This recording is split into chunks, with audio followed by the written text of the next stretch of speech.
It's like a part of the internet that I think we all take for granted that I've only been thinking about this over the last week or so because Elon Musk has spent a lot of the last week attacking Wikipedia. He's in something of a tiff with the founder. Can I just tell you, he's ticked off at everything well, right now. he's tiff prone, we should say. But in any case, Wikipedia is super interesting because, it's been around since 2001.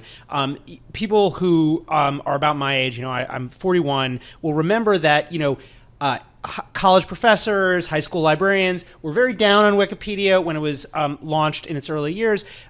But over the years, there's been basically study after study showing that it's very accurate or compares well to traditional research sources. And I think really importantly, as you said in that intro, Tim, it doesn't do a lot of the stuff that we've come to associate with the negative parts of the internet. There's no ads, there's not a lot of rage bait.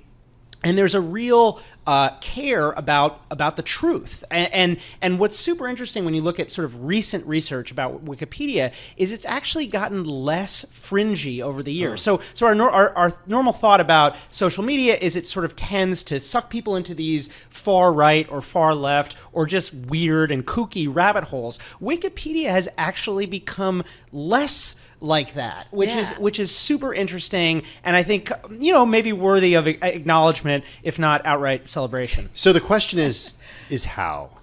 Yeah, so it's a couple of things. I mean, one big reason I think is the business model. You don't have this engagement-driven business model that depends on getting people to stay there for a really long time. So if your goal was to maximize ad spend, what you'd probably want to do is have lots of controversial articles about the wildest topics. So conspiracy theories or just fringe stuff. Wikipedia doesn't do that. The other thing is there was a conscious choice made by moderators, these people who work essentially for free to maintain Wikipedia to favor, mainstream news outlets and academic journals over kind of what you might think of as the do your own research school of fact-finding. And that, of course, is in marked contrast to the trend that we've seen, not just from Elon Musk, right, who's been in this kind of long-running battle with the mainstream media as he sees it, but also Facebook and all of the other social networks. They've all moved away from news. They've all moved towards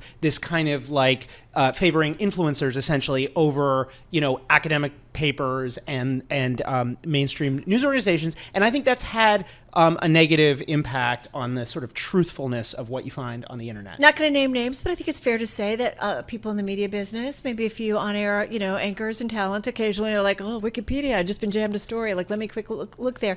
Having said that, is it accurate? Is it reliable? So, and when you talk to people who've studied this, the answer broadly is yes. It compares well to, traditional news and information sources. That said, it kind of depends what you're looking at. So well-trafficked Wikipedia entries are extremely accurate. I talked to an academic, Amy Bruckman at Georgia Tech, who said it's the most accurate information source ever created in human history for topics that are sort of well-trafficked. And that includes controversial topics. So if you look at the page for the war in Israel right now, you will see a thorough, fair-minded, very fact-filled entry. For stuff that's more niche, where you maybe only have one or two editors, it's a lot less reliable. I don't even think I have a Wikipedia. I don't either. We're gonna have to change that. Maybe someone, one of these, tens of thousands of editors can go and do that. But it actually brings up a good point. Carol brings up a good point, Max, is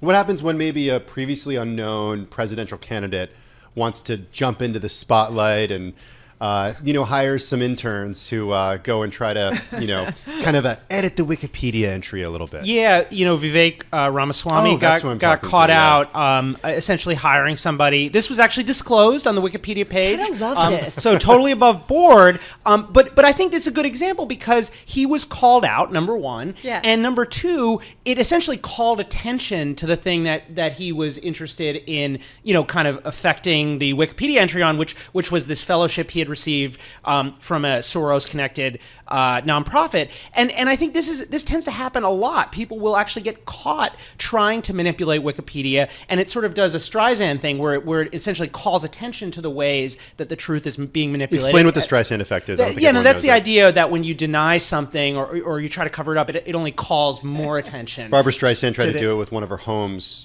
years ago, and then everybody was like, "Oh, Barbara Streisand's home. Let's go find it." And so rich guys and powerful people are constantly stepping in it, either trying to edit their own Wikipedia pages. That's like kind of amateur hour, or like hiring someone to do it, which is the case that happened here. And again, I should say this was disclosed, and that's part of why we found out about it. But Wikipedia has a very transparent system for showing you how stuff is edited. So one thing that's great is that if some false fact or conspiracy theory shows up on Wikipedia, it'll be taken care of. It'll be disappeared very quickly. That's the opposite of social media, right? Where you see these kind of engagement bait headlines and so on just circulate widely even after they've been debunked on Wikipedia. They go away, and you have this paper trail essentially where you can go back and see what happened. So you can see, was it deleted appropriately? What is the truth of it? And so when you get into, well-trafficked topics such as presidential candidates, you're not necessarily going to get the most, the best written article, right, but you're going to get something that is likely to be mostly factually true, relatively fair and balanced, and importantly, something that you can kind of audit yourself, right? There are these citations, you can go through it, you can decide, hey, how true is this?